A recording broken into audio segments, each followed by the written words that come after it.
Bonjour, dans cette vidéo, on va voir ce qu'est la stratégie. Selon Wikipédia, la stratégie est un ensemble d'actions coordonnées, d'opérations habiles, de manœuvres en vue d'atteindre un but précis. Bien joué. Allez, on décortique. Mais on va commencer par la fin, vous allez comprendre pourquoi.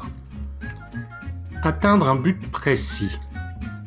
Avant de définir une stratégie, il faut un objectif, c'est indispensable. Il n'est de bon vent pour qui ne sait où aller. Cette phrase que j'adore est de Sénèque, philosophe romain du 1er siècle. Je n'ai pas trouvé de photo d'époque, mais je vous mets son buste pour voir à quoi il ressemblait.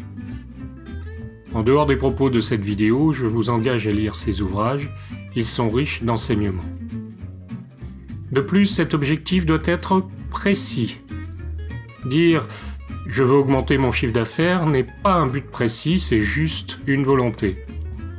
Je ne vais pas m'attarder sur la définition d'un objectif, ça fera l'objet d'une autre vidéo. Retenez seulement que l'objectif doit être spécifique, mesurable, atteignable, réaliste et défini dans le temps. Une fois que l'on a son objectif, il va falloir définir le chemin pour y arriver. C'est ce qui est décrit par Wikipédia comme un ensemble d'actions coordonnées, d'opérations habiles, de manœuvres. Bon, l'ensemble d'actions coordonnées, je vois bien ce que c'est. Par contre, les opérations habiles, peut-être qu'ils veulent nous dire qu'il faut être malin, mais c'est pas la peine de le préciser car vous êtes déjà malin puisque vous regardez cette vidéo. Quand on parle de stratégie, on fait souvent référence au livre de Sun Tzu, L'art de la guerre. Bien que j'adore ce livre, la comparaison va un peu loin. Le monde de l'entreprise n'est pas une guerre, enfin, la plupart du temps.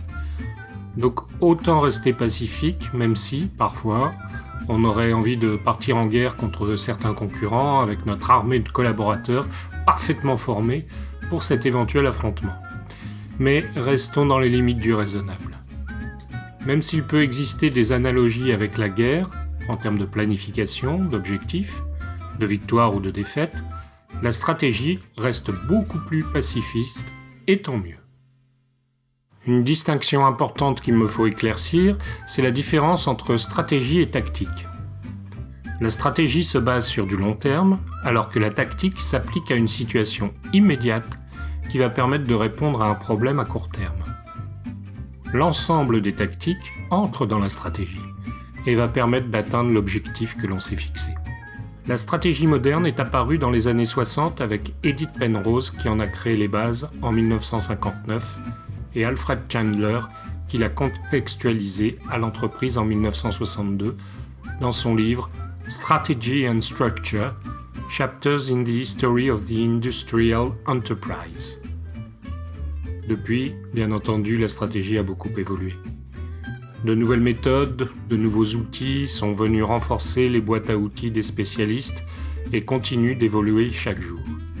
OTPM, à son niveau, participe également à cette évolution en perfectionnant, adaptant, en créant de nouveaux outils pour permettre des analyses plus performantes et précises, une meilleure mise en place et un meilleur suivi de la stratégie en entreprise.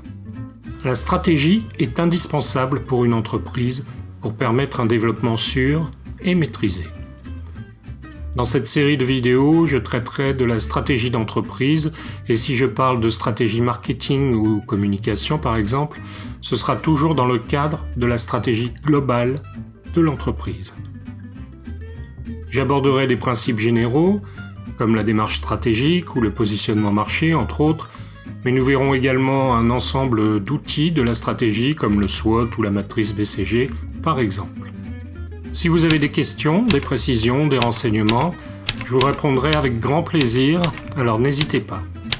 En tout cas, merci de m'avoir écouté et on se retrouve dans une prochaine vidéo.